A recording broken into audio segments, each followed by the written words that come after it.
Hey guys, welcome back to Sage Grows Organics. So today I'm going to give you an update on my maize plants, which are now about knee height. So they germinated well, and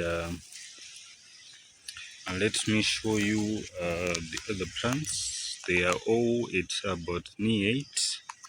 Even the other ones in the next bed, and also the ones on the Hugel mount. And you can see that there are some healthy plants. Okay, so now it's time for me to mulch the ground. As you can see, the ground is starting to get dry, even though we are still receiving some rains, but the sun is getting water, and the ground tends to dry quickly. So what I need to do is to mulch, and I'm going to use this concrete. These are concrete leaves to mulch.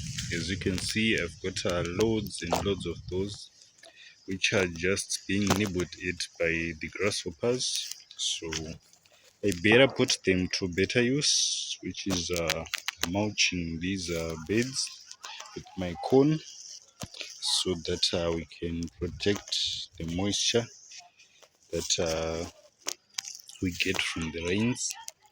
Okay, so earlier in the morning I watered these plants with some concrete tea.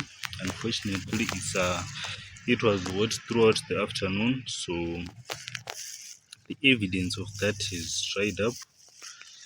This is why I need to mulch these beds, so that the nutrients that I put in the ground through watering with concrete tea and other organic liquid fertilizers that I use, the nutrients won't escape through evaporation.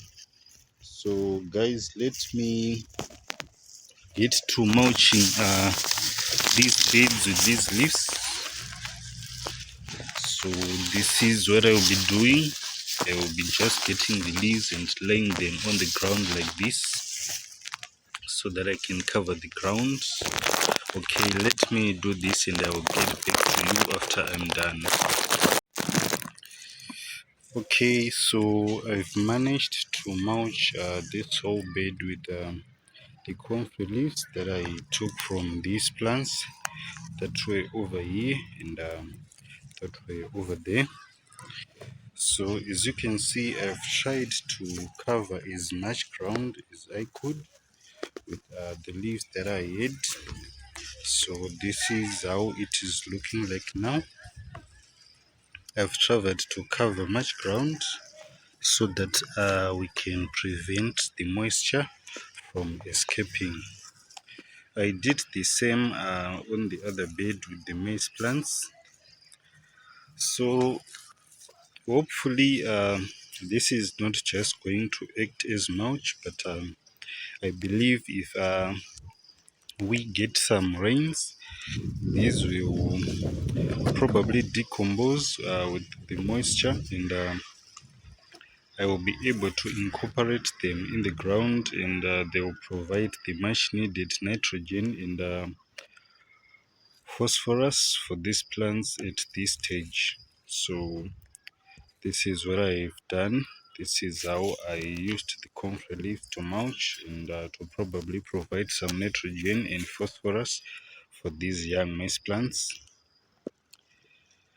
Okay, so now that I've cleared this section, which was starting to look like a forest with the concrete plants which had overgrown, now we can clearly see what's going on in this section of the garden. As you can see, I've got some sword beans that are growing over here, and I've got some good sword bean pods that are all over the plants. So I did not only manage to mulch the maize beds, but I also managed to clear this area, and to expose these soybeans to some light and to some air. So there's going to be now a lot of airflow going through these soybeans, and as you can see they are flowering again. So I've also exposed them to pollinators so that they can see the flowers and they can come and pollinate so that we get more soybean pods. So these are just looking beautiful with their pods and with their leaves and some fresh leaves coming up. And these comfrey plants are in about 3 to 4 days time they will start coming up again vigorously this time, and they will cover this section in no time at all. So this is it, guys. This is the job that I managed to do this evening. So thank you for watching, and I will see you in the next video.